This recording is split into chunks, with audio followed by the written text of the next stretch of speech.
শ্রী শ্রী মা সারদা দেবী। মায়ের জীবনের ঘটনার মধ্যে কোঠারের আরো একটি ঘটনা।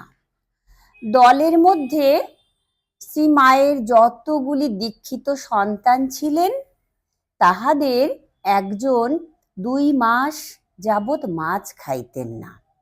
তাহার যুক্তি এই যে শ্রীমা যখন মাছ খান না, তখন তিনিও খাইবেন না।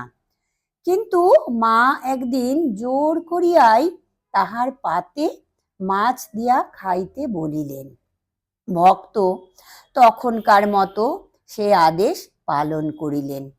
কিন্তু বিকেলে ওই বিষয়ে বিচারের অবতারণা করিয়া তিনি মাকে জিজ্ঞাসা করিলেন, আপনি কেন মাছ খান না মা? মা উত্তর দিলেন, আমি কি আর এক মুখে খাই বাবা?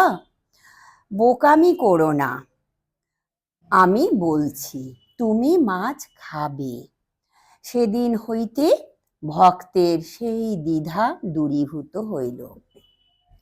শ্রীমা উপস্থিত থাকায় সেবার ঘটা করিয়া সরস্বতী পূজা হইল।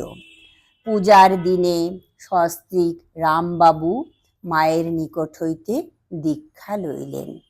শিলং হইতে আগত আরো 3 জন ভক্তেরও দীক্ষা ওই একই দিনে হইল। শ্রীযুক্ত সুরেন্দ্রনাথ সরকার, হেমন্ত কুমার মিত্র এবং শ্রী বীরেন্দ্র কুমার মজুমদার, এই 3 জনের দীক্ষা হইল।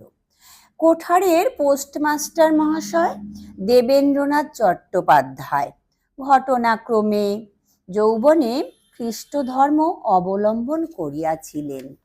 অধুনা তিনি বিশেষ অনুতপ্ত হইয়া স্বধর্মে ফিরিয়া আসিতে ব্যগ্র হইয়া সকলের নিকটে পরামর্শ চাহিতে লাগিলেন। ক্রমে ভক্তদের মুখে শ্রীমা ওই কথা শুনিয়া বিধান দিলেন যে সরস্বতী পুজোর পূর্বদিন দেবেন্দ্রবাবু রামবাবুদের গৃহ দেবতা রাধা শ্যামচাঁদজির সম্মুখে যথাবিধি প্রায়শ্চিত্ত সমাপনান্তে গায়ত্রী ও যজ্ঞোপবীত গ্রহণ করিলেই পূর্ণ ব্রাহ্মণত্বে প্রতিষ্ঠিত হইবেন।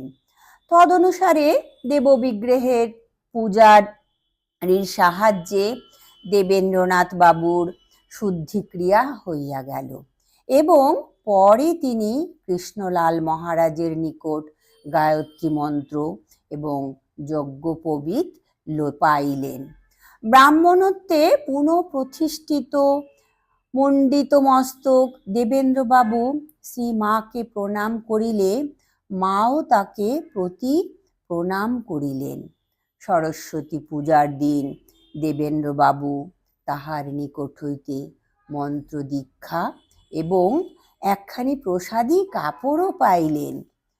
পূজার রাত্রে যাত্রাভিনয় হইল।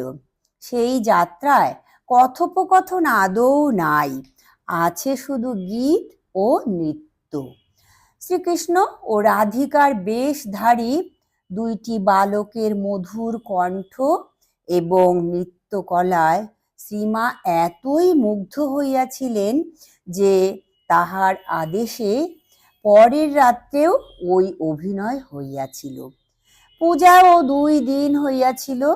তৃতীয় দিনে প্রতিমা বিসর্জন হয়। প্রণাম মাগো।